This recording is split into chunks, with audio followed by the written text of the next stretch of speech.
مرجائی ہوئی ہے.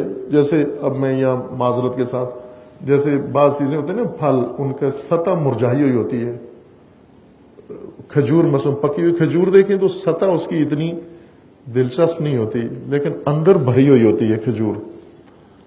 اس کے اندر ساری غذائیت ساری محفوظ ہوتی ہے. سطح اس کی جھریاں پڑی ہوتی ہیں اس کے اوپر. بعض چیزوں کی اگر سطح پر ہی رک جائیں گے آپ محروم رہ جائیں گے. دین کے ساتھ یہ ٹریجڈی ہوئی ہے, دینداروں کے ساتھ ہوئی ہے کہ یہ بات جو میں نے عرض کی ہے یہ اصل امیر المومنین حضرت علی علیہ السلام کا فرمان ہے, قول ہے کہ کچھ لوگ ایسے ہیں جن کی عقل ان کی آنکھوں میں ہے. یعنی سوچنے کا کام بھی فقط دیکھنے سے انجام دیتے ہیں, جو دیکھتے ہیں اسی پر اکتفا کر لیتے ہیں اور عقل سے کام نہیں لیتے. عقل الگ شعبہ ہے انسان کا اور آنکھ الگ ہے. عقل آنکھ میں نہ آئے. آنکھ اگر عقل میں چلی گئی یہ خوب ہے کہ ہر چیز کو عقل کی آنکھ سے دیکھو, لیکن آنکھ کی عقل سے کسی چیز کو مت پرکھو. دھوکے ہوتے ہیں, آئے دن دھوکے ہوتے ہیں.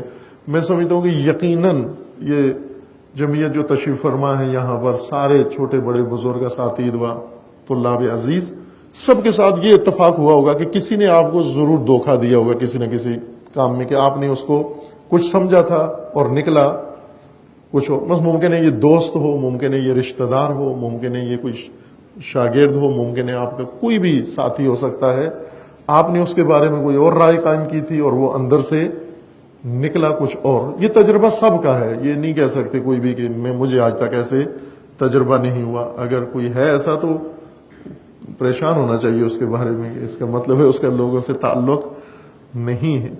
یہ سب کے ساتھ ہوتا ہے. کیوں ہوتا ہے ایسا کہ ہم کسی کے بارے میں ایک رائے قائم کرتے ہیں وہ اندر سے کچھ اور نکلتا ہے؟ اس لیے کہ ہمیں کہا گیا ہے کہ دوستی کے لیے آپ دو چیزوں سے کام لو. ایک آنکھ سے دیکھو اس کا ظاہر, اور دوسرا عقل سے پرکھو اس کا اعتماد کہ آیا قابل بھروسہ اور قابل اعتماد ہے یا نہیں ہے. اگر آپ صرف آنکھ سے دیکھو گے اس کی رنگت, اس کی کاد کاٹ, اس کا ظاہر, دھوکے میں آ جاؤ گے. اور اگر آپ نے اس کی عقل سے اس کو پرکھا, اس کی سیرت کو پرکھا, اس کی سوچ کو پرکھا, پھر آپ صحیح نتیجے پہ پہنچ جاؤ گے کہ بسا اس ظاہری بناوٹ کے پیچھے وہ حقیقت نہیں ہے جو آپ کو آنکھ سے نظر آ رہی ہے.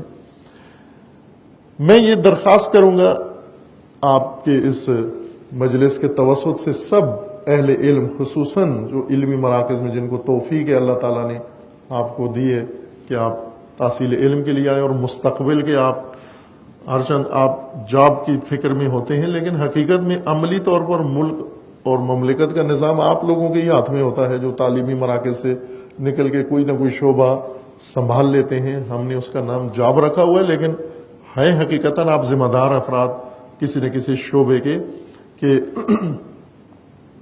اپنی نگاہوں میں اپنی سوچوں میں گہرائی پیدا کریں, تدبر پیدا کریں, فکر پیدا کریں, اور آپ دین میں بالخصوص سطح دین کو نہ دیکھیں. سطح دین سے مراد میری یعنی یہ دیکھیں کہ لوگ کیا کر رہے ہیں. دیندار مسجدوں میں کیا ہوتا ہے, امام بارگاہوں میں کیا ہوتا ہے, جلوسوں میں کیا ہوتا ہے, جلسوں میں کیا ہوتا ہے, مجلسوں میں کیا ہوتا ہے. یہ سطح ہے دین کی, یہ رسومات ہیں.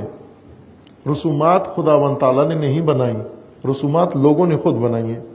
چونکہ عقیدت مند ہے, عقیدت مند کی خواہش ہوتی ہے کہ مجھے بھی تھوڑا سا موقع ملے تاکہ میں بھی تھوڑا سا اظہار کروں. مثلا ابھی بھی آپ میں سے بھی بہت سارے چاہ رہے ہوں گے کہ مولانا چپ ہو جائے اور مجھے تھوڑا موقع ملے, میں کوئی قصیدہ مرثیہ کوئی شعر ربائی میں سنا دوں تھوڑی سی. آ کے جذبہ ہے بالآخر اظہار, جذبہ باہر نکلنے کی کوشش کرتا ہے. عقیدت مند جب عقیدت کا اظہار کرتا ہے تو بعض اوقات تسلی نہیں ہوتی اس کی کہ پتہ نہیں صحیح اظہار ہوا یا نہیں ہوا. جس طرح آپ کے گھر میں کوئی معزز مہمان آ جائے تو آپ او بھگت کرتے ہیں, پھر ساتھ معذرت بھی کرتے ہیں, جی ممکن ہے آپ کے شایع نشان میں پذیرائی نہ کر سکا آپ کی. یہ ہوتا ہے, یعنی تسلی نہیں ہوتی کہ یہ جو ہم نے حق ادا کیا ممکن ہے حق ادا نہ ہوا ہو. اس لیے مزید بڑھ کر اور کچھ آپ, اور پھر اصرار بھی کرتے ہیں کہ یہ بھی کھائیے, یہ بھی ہم نے آپ کے لیے پکایا تاکہ صحیح حق ادا ہو جائے. عقیدت مند ایسا ہی ہوتا ہے.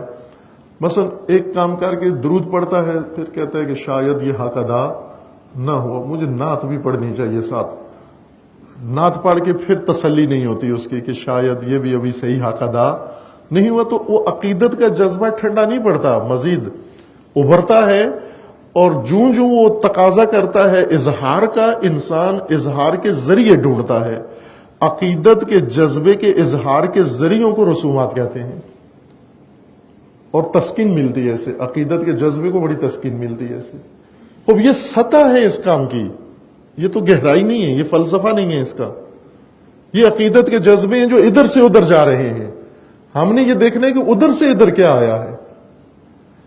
ہم دیندار ہیں، مذہبی ہیں، مذہب کا احترام و عقیدت ہمارے دلوں میں ہے، ہم نے مذہب کے لیے عقیدت کا اظہار کیا۔ مذہب نے ہمیں کیا دیا ہے، قرآن نے ہمیں کیا دیا ہے اور دینا ہے۔ ان اہم موضوعات میں سے ایک موضوع اہم انسانی موضوع بھی ہے، علمی موضوع بھی ہے اور دینی بھی ہے، کربلا، جس سے افسوسناک حد تک لا تعلقی برتی گئی ہے، غفلت برتی گئی ہے، انہی وجوہات کی بنا پر جن کی طرف اشارہ کیا میں نے مختصر، یا کم علمی کی وجہ سے، یا مشغلے کی وجہ سے۔ بسا اوقات انسان جیسے بچہ ہوتا ہے، اس کے اندر بلوغ نہیں ہوتا۔ آپ بچے کو لے جائیں جیولری کی مارکیٹ میں، لے جاتی ہیں خواتین اپنے ساتھ، بچے کو کوئی دلچسپی نہیں ہوتی جس چیز سے ماں کو دلچسپی ہے۔ ماں مثلا اٹھاتی ہے ایک شے بہت مہنگی، لاکھوں روپے قیمت ہے اس کی، اور بچہ اس کو دیکھنے کے لیے بھی تیار نہیں ہے، کیونکہ بچہ بالغ نہیں ہے، اسے نہیں پتا کہ یہ کتنی قیمتی چیز ہے۔ اس کی ساری نگاہیں کھلونے پہ لگی ہوئی ہیں، یا کسی ایسی چیز بھی جو بچگانہ ذہن کے مطابق ہے۔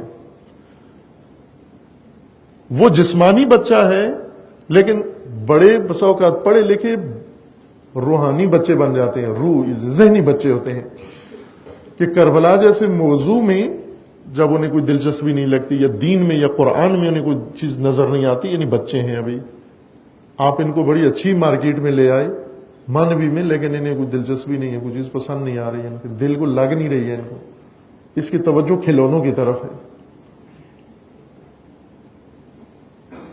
یہ عدم بلوغ کی علامت ہے، کربلا سے دوری، اور کربلا مثال کے طور پر عرض کروں، باقی موضوعات بھی ایسا ہی ہیں۔ یہ دوری انسان کے عدم بلوغ کی علامت ہے۔ اس لیے یہ شعر جو آپ کثرت سے سنتے رہتے ہیں، شاعر معروف شاعر کا شعر، کہ انسان کو بیدار تو ہو لینے دو، ہر قوم پکارے گی ہمارے ہیں حسین۔ یہ خوب شعر ہے، بہت خوبصورت شعر ہے یہ، کہ کیوں نہیں ابھی کہہ رہے حسین ہمارے ہیں، اور نہیں اپنا سمجھ رہے اور عمل سے ظاہر نہیں کر رہے، اس لیے کہ ابھی بیدار نہیں ہوئے، بالغ نہیں ہوئے۔ انسان کو بیدار تو ہو لینے دو۔